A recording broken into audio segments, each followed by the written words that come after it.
అదేవిధంగా ఎంఆర్పిఎస్ జాతీయ అధ్యక్షులైనటువంటి మందకృష్ణ మాదిగ గారికి స్వాగతం సుస్వాగతం. అదేవిధంగా 30 సంవత్సరాల ఉద్యమంలో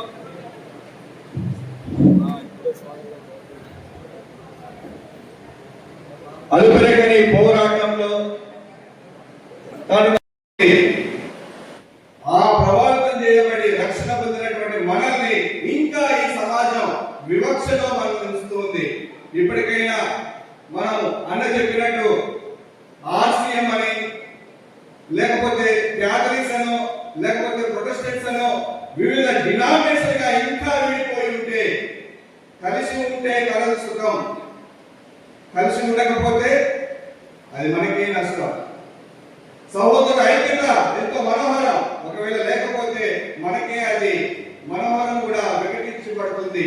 కాబట్టి ప్రియమైనటువంటి దేవుని సంఘస్థులారా, బిడ్డలారా, దైవ సేవకులారా, విశ్వాసులారా, ఇప్పటికైనా మనం వేడుకుందాం.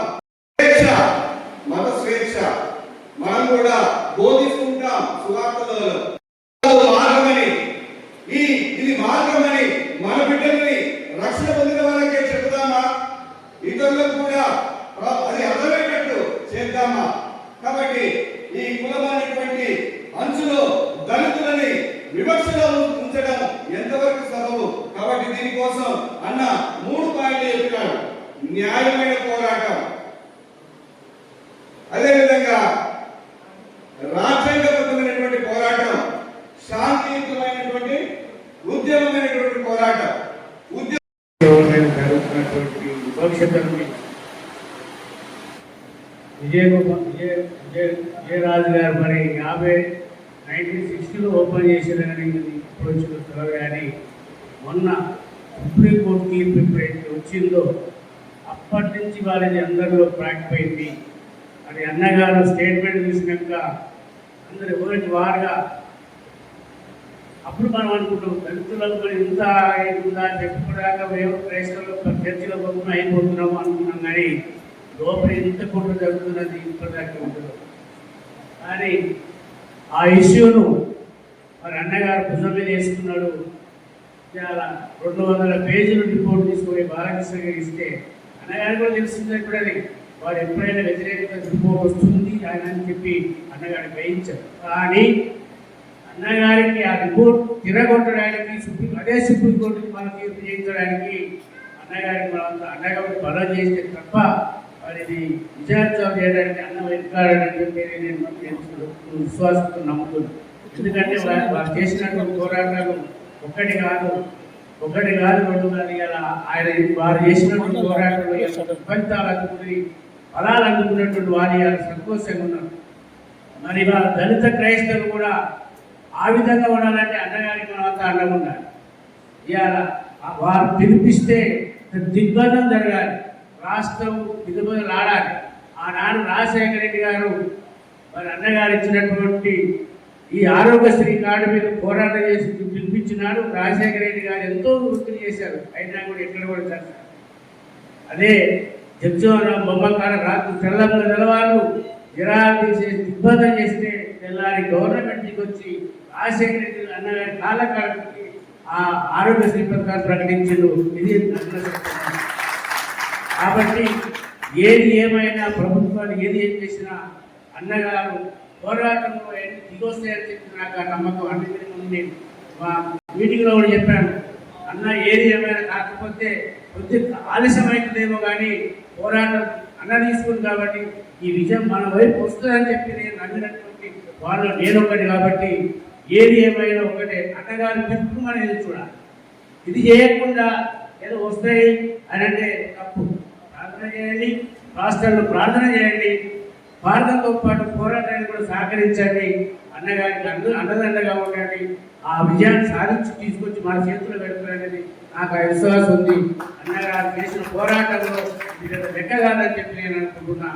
30 ఏళ్ల పోరాటం చరిత్రలో ఇది నాకు తెలిసి బాలకృష్ణుడు రిపోర్ట్ గారు రేపు అవసరమైతే దాన్ని ఇంకో మారుతుంది. ఎందుకు అవుతుంది? మన పోరాటాలతో ఆయన తీసుకొచ్చినటువంటి విధానాలు బట్టి మారుతూ ఉంటుంది. ఇవాళ ఒక పార్టీ 2 పార్టీ అన్ని పార్టీలు కూడా నేను మద్దతు ఓడగొడతారు అన్నగారు. కాబట్టి ఆ దిశలో మనం అందరం కూడా క్రైస్తవ సోదరులు ముఖ్యంగా చెప్తున్నాం, పాస్టర్లు ముఖ్యంగా చెప్తున్నాయి. మన చర్చిలో ఉన్నటువంటి ప్రతి క్రైస్తవ సోదరులు కథలు రావాలి. వస్తే తప్ప ఇంకా గుర్తుతో చేస్తే తప్ప మనకి ఇబ్బందిగా ఉండదు. కానీ అన్నగారు సాధిస్తాడనేది నాకు ఆ విశ్వాసం ఉంది. ఎందుకంటే నేను అన్నగారితో నేను పనిచేసినటువంటి మరి నాకు ఒక పెద్ద అవగాహన నాకు ఉంది. అన్నగారి ఆశీస్సులతో ముందు పోయినటువంటి కాబట్టి అది మనం సాధిస్తామని చెప్పి మనం చెప్తున్నాం. ఏది ఏమైనా ఆ రిపోర్టు తగ్గట్టు మనం అన్నగారి పిలుపు ప్రకారం మనం ఉద్యోగం చేయాలి. అది చేస్తున్నప్పుడు సాధ్యం.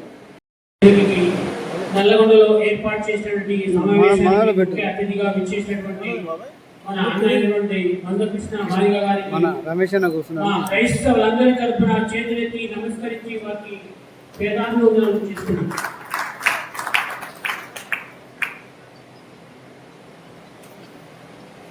ఒక్కసారి మనం ఆలోచించినట్లయితే ఈనాడు ఇంత స్వేచ్ఛగా దళితులమైన మనము మీటింగ్ పెట్టుకోగలుగుతున్నామంటే డాక్టర్ అంబేద్కర్ యొక్క కృప వలన, వారి యొక్క తీసుకొచ్చినటువంటి వారి దాని వల్ల మనం స్వేచ్ఛలు చేయగలుగుతున్నాం. కాబట్టి దీనికి మన మందకృష్ణ మాదిగ గారు దళితుల కోసం వారు చేస్తున్న ఎన్నో సంవత్సరాల నుంచి నేను వింటూ ఉన్నాను, చూస్తూ ఉన్నాను. వారు దళితుల కోసం అహర్నిశలు కృషి చేసి ఈనాడు ప్రధానమంత్రి దగ్గరికి వెళ్ళి తన యొక్క ఏదైతే ఉందో తన పక్షాన తనకున్న యొక్క సంఘానికి దళితుల కోసం ఏం కావాలని చెప్పని వారి దగ్గరికి వెళ్ళి పోరాటం అని అంటే మామూలు విషయం కాదు, వారు చేసిన శ్రమ. కాబట్టి నేను అనేది ఏంటంటే ప్రతి ఒక్కరం కూడా ఒక నాయకుడికి వెనక మనం ఉండి ముందుకి నేను ఉన్నాము, నేను వస్తున్నాము నీ ఎంట అన్నప్పుడే ఒక నాయకుడు ముందుకు పోగలుగుతాం. కాబట్టి అటువంటి బలాన్ని శక్తిని ఇవ్వాలంటే క్రైస్తవ సోదరులందరినీ నేను కోరుతున్నాను. ఏ సంఘమైనా సరే ఈనాడు ఇప్పుడు వచ్చినట్టు ఈ యొక్క విపత్తుని ఎదుర్కోవాలంటే మనం ఐక్యతతోటి ఉంటేనే ఎదుర్కోగలుగుతాం. కాబట్టి క్రైస్తవులందరినీ ముఖ్యంగా నేను కోరుకునేది ఐక్యతతోటి ముందుకు పోవాలని చెప్పని నేను ప్రత్యేకంగా మీ అందరినీ కోరుకుంటూ ఆశిస్తున్నాను. మనకి స్వేచ్ఛ, భారతదేశంలో మనకి స్వతంత్రం ఉంది. ఆ స్వతంత్రాన్ని కాలవేసే హక్కు ఎవరికి లేదు.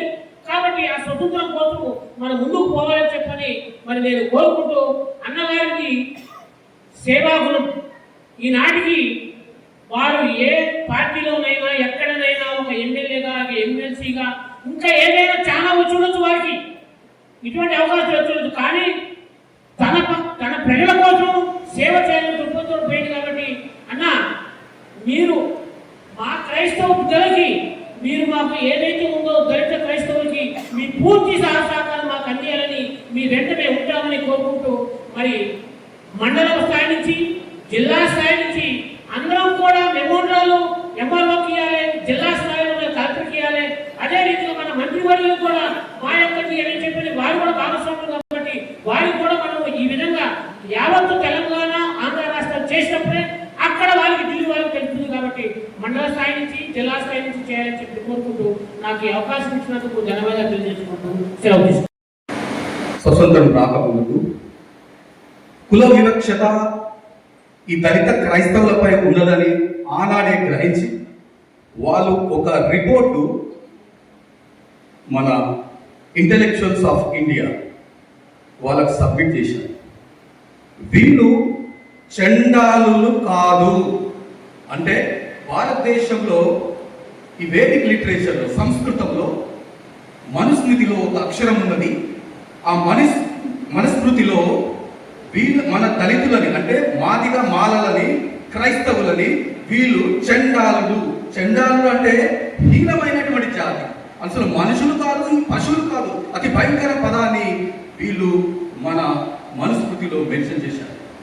బ్రిటిష్ వాళ్ళు ఆ రోజు గమనించి వీళ్ళు చండాలులు కాదు, వీళ్ళు డిప్రెస్డ్ క్లాసెస్, సప్రెస్డ్ క్లాసెస్, చాలా డిస్క్రిమినేషన్ గురవుతున్నటువంటి వాళ్ళు, వీళ్ళని ఈ రకంగా చూడద్దు, వీళ్ళని మనుషులుగా చూడమని, వీళ్ళకు షెడ్యూల్ క్యాస్ట్ వర్తింపజేస్తుందని ఆనాడే సైమన్ కమిషన్ చెప్పింది. అదే మాదిరిగా వాళ్ళు తెలుసుకుని ఈ గ్రహించినటువంటి మనకు స్వతంత్రం వచ్చిన తర్వాత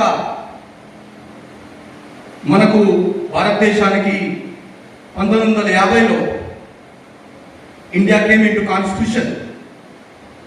Rajendra Prasad, the President. Dr. B.R.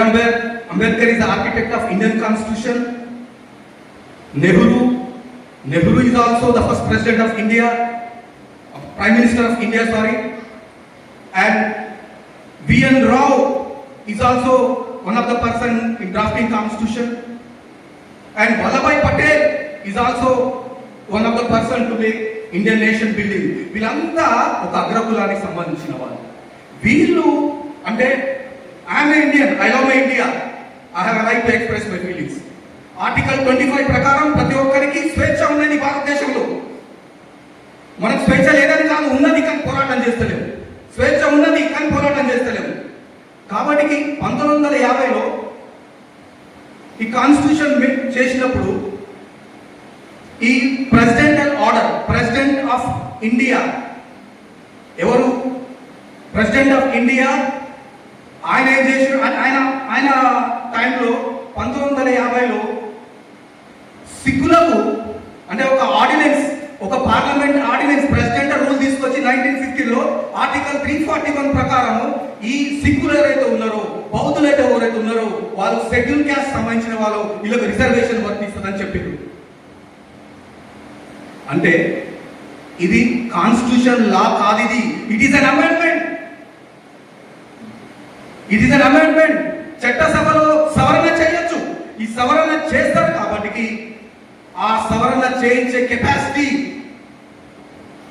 మన ప్రజా యుద్ధ నౌక ఆకాశంలో అరుంధతైతే ఈ భారతదేశంలో భూమి మీద గడ్డ మీద ఉన్నటువంటి మందకృష్ణ మాదిగకే సాధ్యం తప్ప ఇంకెవరికి కాదు. తీసుకొచ్చినటువంటి గొప్ప వ్యక్తి మందకృష్ణ మాదిగ గారు.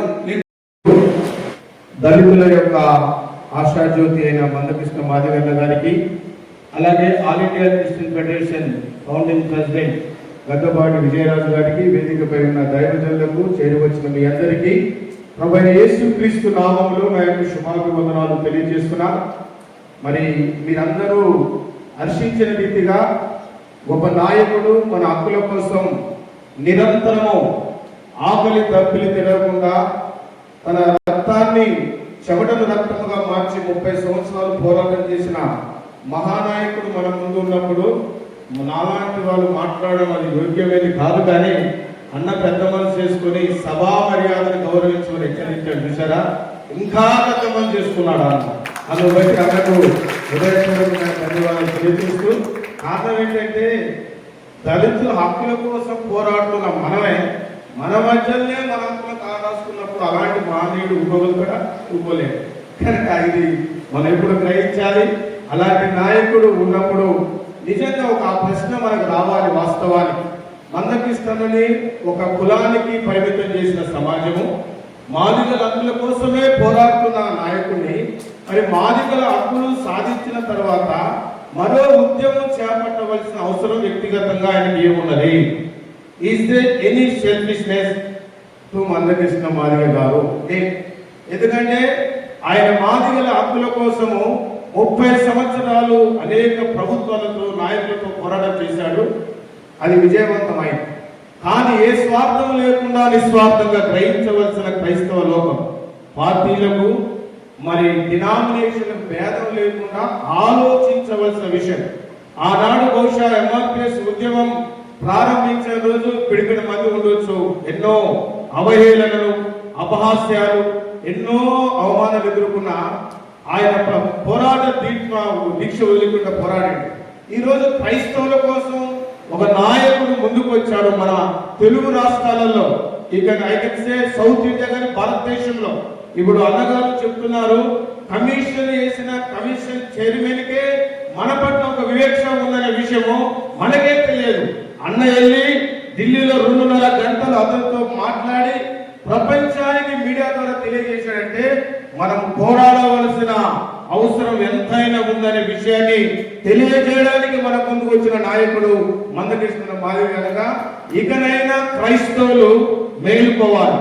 క్రైస్తవులు నెహ్రూ గారు చెప్పారని మేము చిన్నప్పటి నుంచి వింటున్నాం. క్రైస్తవులు అంటే పండుకుంట సింహాలు లేకపోతాయి. మనం పండుకుంట సింహాలు ఏం కాదని ప్రూఫ్ చేయదు. సమయం వచ్చినప్పుడు లేస్తేనే సింహం, లేకపోతే పిల్లి.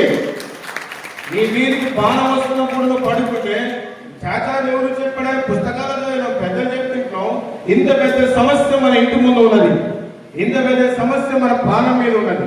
నీ వంతుగా ఒక క్రైస్తవుడిగా, ఒక సేవకుడిగా, ఒక నాయకుడిగా, ఒక చర్చి ఎల్లర్గా నీ బాధ్యత ఏంది? నీ పోరాటం ఏంది? బ్రదర్ డేవిడ్ రాజు గారు దాదాపు నెల రోజుల పైచిలకు ఎవ్రీడే కీప్ ఆన్ కాలింగ్ మీ. నాకున్న బాధ్యతను బట్టి, పరిస్థితులను బట్టి నేను కాలలేకపోతున్నాను, కానీ ఈ రోజు అందుకని ఖచ్చితంగా మేము ఉండాలి. అన్న చేస్తున్న పోరాటంలో మనం ఉండాలి. కనుక నల్లగొండ జిల్లా అంటే ఉద్యమాలకు పుట్టిన ఇల్లు ఇది, ఉద్యమాలకు ఇల్ల ఇది. తెలంగాణ సాయుధ పోరాటం కానీ, తెలంగాణ ఉద్యమ పోరాటం కానీ, అది ఏ పోరాటంలో నల్లగొండ పాత్ర గంభీరంగా అమోఘంగా ఉన్నది. కనుక ఈ దళిత క్రైస్తవుల హక్కుల పోరాటంలో కూడా ఈ ఉమ్మడి జిల్లా ఆ యొక్క పాత్ర బలంగా ఉండాలని కోరుకుంటూ ఈ సమయం ఇచ్చినందుకు అధ్యక్షుల వారికి, పెద్దలకు నా యొక్క ధన్యవాదాలు తెలియజేస్తున్నాను.